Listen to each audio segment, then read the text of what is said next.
Would you marry someone if her parents offered her a massive payout to leave you? And she said yes. I didn't fight it. I walked away, built something huge, and made sure they choked on their money. My name is Thomas. I'm 29 now, but this mess started when I was 24 and stupidly in love. Back then, I was just some broke code monkey with a half-baked startup idea and a fiancée way out of my league. Or so her parents loved to remind me. Constantly. Back when I still believed in things like loyalty and designer cake tastings, I was engaged to Claire. She was blonde, elegant, educated, and came from the kind of family that had a wine cellar bigger than my first apartment. Her dad, Gerald, once asked me what my 5-year plan was while sipping a $600 bottle of something I couldn't pronounce. When I said I was working on a tech startup with my best friend Max, he smiled like I'd just told him I wanted to be a magician. Claire always told me not to take it personally. He's just traditional, she'd say. Sure. If by traditional, she meant snobby as hell and allergic to anything under a 7-figure bank balance. But I figured I could win him over. I'd worked my whole life to prove people wrong, and this wouldn't be any different. Then came the engagement party. Claire's parents insisted on throwing it at their estate, which honestly looked like someone built a country club, and then said, no, make it more pretentious. There were over 200 people, most of whom I didn't know. A string quartet played near the koi pond. Servers floated around with hors d'oeuvres I couldn't identify.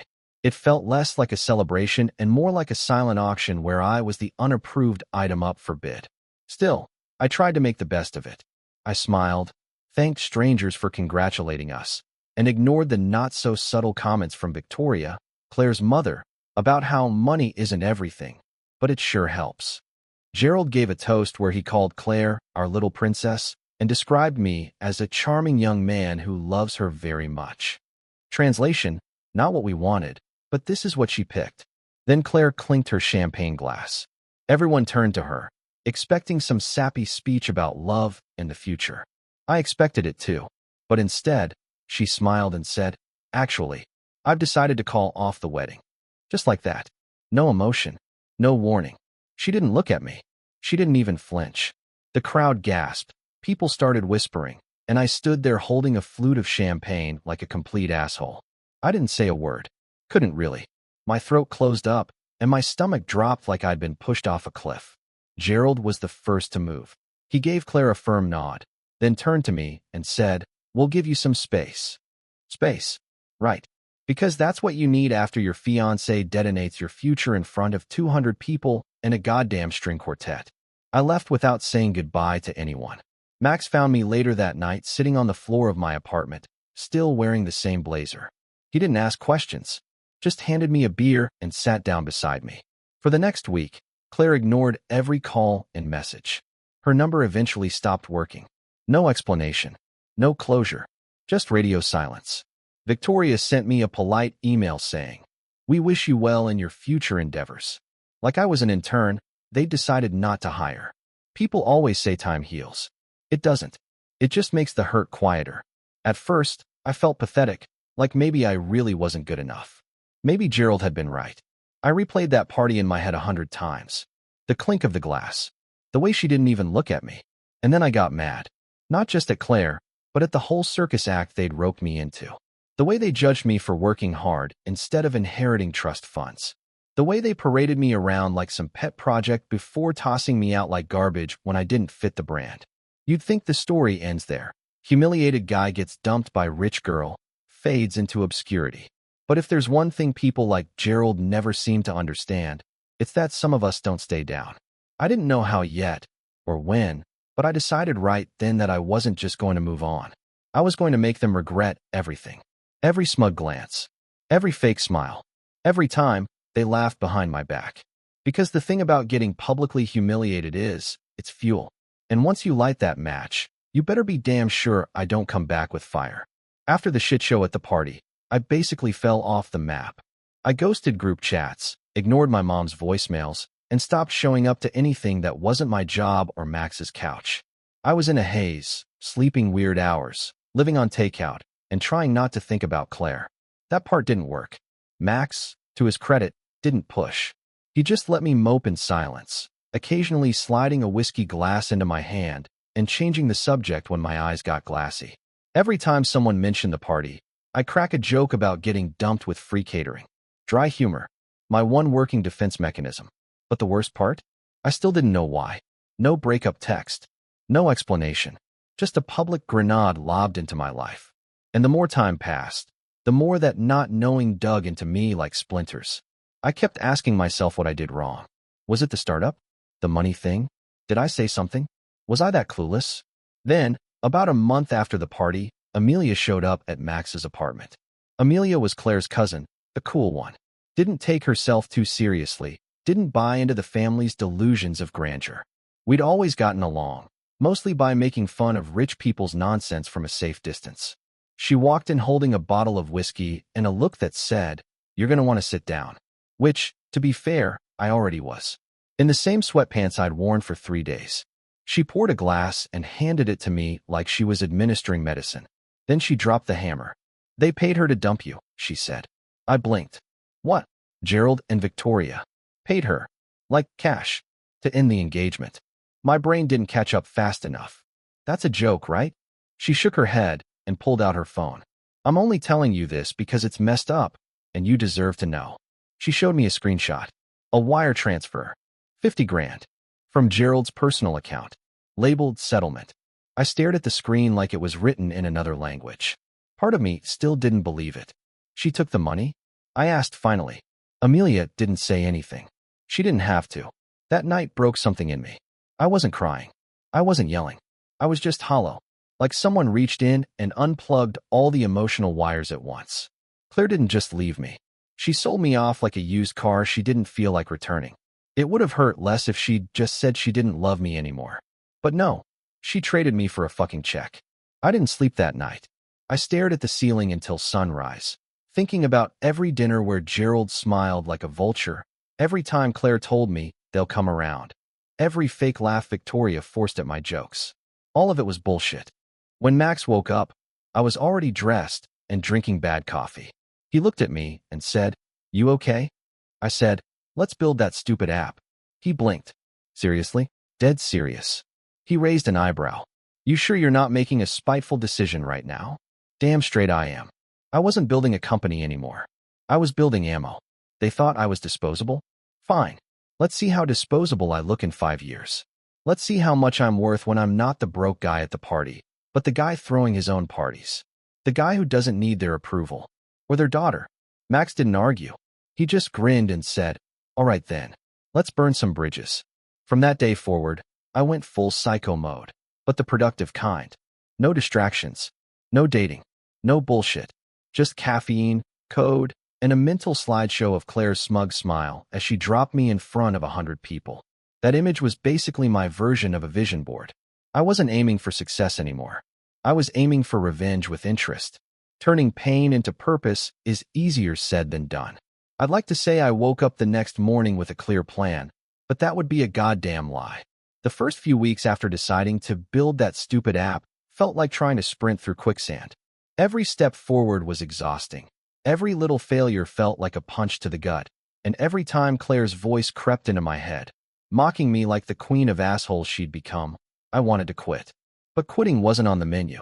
Max and I worked out of his cramped apartment, which smelled like old pizza and broken dreams. We were broke as hell, but that was nothing new. I lived on ramen, coffee, and a stubborn sense of self-preservation. Nights bled into mornings.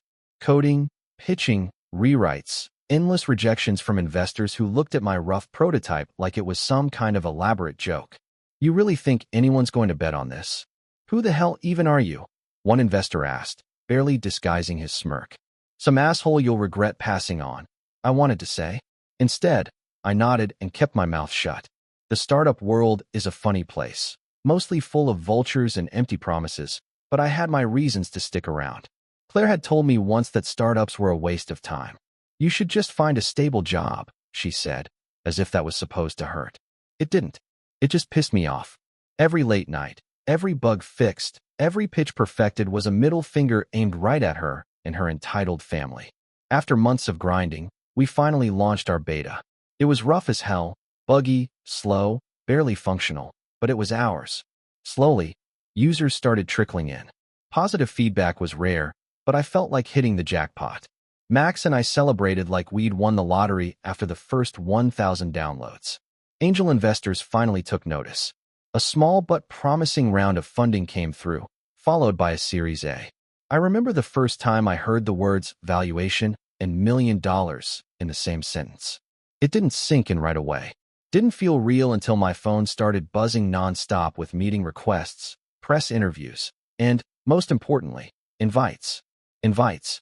That's the key word. Suddenly, I was getting emails from events Claire's family used to host.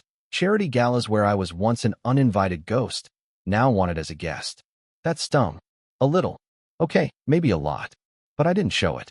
The wealth wasn't just a number anymore. It was a weapon, a shield, and a spotlight all at once.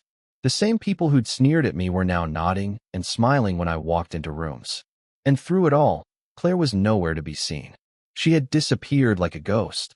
But the memory of her betrayal kept burning in my mind. Every no I'd heard from investors was like a reminder that she didn't believe in me, that her parents didn't believe in me. So I kept pushing. Sleepless nights, burnout weekends. Every tiny win was a jab at the past. Every dollar raised a score against those who thought I'd stay down. Max was my rock through it all, when my stubbornness got the best of me, when the weight of betrayal threatened to crush my spirit. He reminded me to keep my head up and eyes on the prize. By the time we started making headlines, I was no longer just the broken guy from that humiliating engagement party. I was a force to be reckoned with. A self-made man who built a future out of someone else's rejection. Claire's voice? It faded. Not because I forgot, but because I had better things to focus on. Success tastes sweet, but revenge? Revenge is fucking delicious. 5 years after that goddamn engagement party, life had flipped so hard I almost didn't recognize myself. My startup was no longer a stupid app. It had become a legit tech company, profitable, respected, and making waves. Max and I had moved out of his grimy apartment into an actual office with real furniture and a coffee machine that didn't taste like burnt rubber. I was invited to speak at tech conferences, network with big names, and, most importantly, attend events where I used to be invisible. Places Claire's family probably thought I'd never set foot in again. One of those events was a conference held at a boutique hotel downtown. I was checking in when I saw her. Claire, standing behind the reception desk. The same woman who'd walked out on me in front of hundreds, the one whose parents had paid her to do it, was now a receptionist. Not a fancy one with a designer uniform, but the kind who handed out room keys and awkward smiles. She spotted me and froze, like a deer caught in headlights. I caught the flicker of recognition, quickly masked by forced calm. "Thomas," she said, voice just above a whisper. "I didn't expect to see you here." "Yeah, because who expects to run into the guy you dumped at a low-level job?" I smiled, but it was dry cold. "Yeah, well, I'm here for the conference." I nodded toward the lobby filled with sharp suits and eager entrepreneurs. "And you?" "Just working," she said, clearly uncomfortable. She tried to keep the conversation going, asking about my company, my life, but it felt hollow, like she was grasping for something that wasn't there anymore. She said she missed me, that she wished things had gone differently, that she was sorry. I let her talk for a few moments, then cut her off. "I don't date receptionists," I said, smirking just enough to sting. She didn't say anything after that, just gave me a sad smile, handed me my room key, and watched as I walked away. It was the most satisfying goodbye I'd ever had. The next day, I stood on the conference stage, presenting our newest product. The crowd cheered, investors nodded, and I felt a quiet pride that wasn't about money or fame. It was about proving the assholes wrong. Later, as I left the hotel, I caught a glimpse of Claire watching from the lobby, smaller and less radiant than the last time I saw her. It was like looking at a ghost, except this ghost had lost its power. I was no longer the guy she left behind. I was the man who left her in the dust. The invitation arrived in a crisp envelope stamped with Claire's family crest. My heart skipped a beat before logic kicked in. Of course, they wanted me at their charity gala.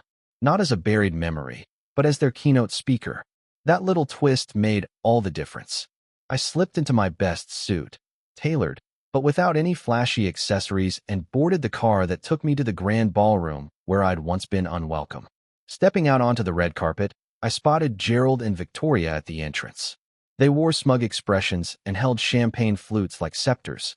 Victoria's eyes flicked over me with thinly veiled surprise, as if she'd expected a different outcome. Gerald straightened his tie, a gesture so practiced it might have been choreographed.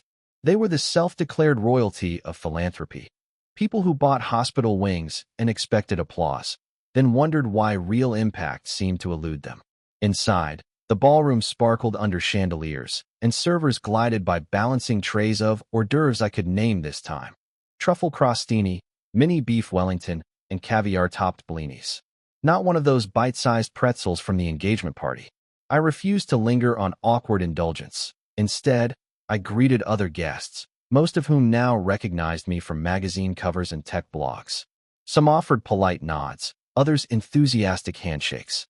Every interaction reminded me of how far I'd come, how much sweat equity and fuck that attitude had paid off. My speech was scheduled for later in the evening. Before that, I watched Claire drift through the crowd. She dressed elegantly, pearls and an expensive gown, but carried herself like someone in a dream that was turning into a nightmare. I caught her watching me, then got her line of sight so fast that she shifted her gaze toward the buffets. I pretended not to notice, but inwardly, I logged the moment. When it was time, I was escorted to the dais. A spotlight found me, and murmurs faded as Gerald introduced me as a testament to perseverance and innovation. His voice was smooth, but I heard the tremor underneath. He was selling the story for his own benefit. Perfect. I let the applause die down, looked out over the sea of tuxedos and gowns, and began. Thank you, everyone. It's an honor to be here tonight at the Victoria and Gerald Foundation Gala. Yes, the very same organization that once deemed me unworthy of attending their family events. A ripple of polite laughter followed, and I paused to let it land. Back then, I was a young man engaged to Claire, excited about building a life together. I stood outside these doors, not inside, with nowhere to go after her announcement canceled everything. I watched Victoria's jaw tighten. Gerald shifted in his seat. I spoke about ambition, the kind that fuels two college friends coding in a cramped apartment, fueled by ramen and spite. I described the sting of rejection, the taste of humiliation when people you love turn their backs for a price. I made sure to mention that money can buy many things, a fancy gala, a charity wing, an entitled smile, but it can't buy conviction, loyalty, or the fire that comes from fighting for something you believe in. I told the audience about sleepless nights, about phones ringing off the hook with invitations to events I'd only dreamed of, and about that moment of standing behind this very podium, no longer a ghost in the room, but the reason there was a room. My voice stayed steady, dry, and edged with sarcasm. I deliberately didn't mention names. The point wasn't public humiliation, it was poetic justice. By the time I concluded, the room was silent for a heartbeat before polite applause began. I raised my glass. To those who doubt us, who underestimate us, and who think they control the story, may you find that life writes its own script, and sometimes, the ending is far more satisfying than anyone could plan. Another round of applause. I stepped down and scanned the crowd. Lena was waiting at the side, her hand on her hip, a proud smile on her face. She looked every bit the partner I needed, supportive, genuine, and unbothered by the trappings of fake prestige. As we walked through the guests, people parted to let us pass, some offering congratulations. Each, well done, felt like another nail in the coffin of Claire's family's arrogance. Claire stood near the exit, clutching her purse like it might vanish. When she saw me approach with Lena, her eyes widened. For a moment, I saw panic. She opened her mouth, but no words came out. A server rushed by and bumped into her, knocking a glass of champagne from her hand. The bubbly spilled across the marble floor, and she jerked back, stunned. I stopped beside her. Rough night? I asked, voice casual. She swallowed and managed. Thomas. I shook my head. No explanation needed. Then I offered Lena's hand to Claire in a gesture of faux civility. Claire looked down at Lena's hand, then up at me, realization and regret flooding her face. Lena gave a small nod and turned away, leaving Claire alone in the spotlight of her own making. I walked out into the night with Lena at my side. The cool air was refreshing after the stifling formality of the gala. I thought about Gerald and Victoria, how they'd tried to script my life, how they'd failed. And I thought about Claire, how she'd jumped at a payout, only to end up handing me the single greatest opportunity of my life, motivation. Revenge didn't look like a dramatic confrontation. It was quieter, more effective. It was success worn like armor. It was the knowledge that the people who once dismissed me now whispered my name with respect. That was the final jab. And as Lena and I walked into our future, I realized that sometimes the sweetest victory is showing up exactly where you were told you didn't belong and thriving.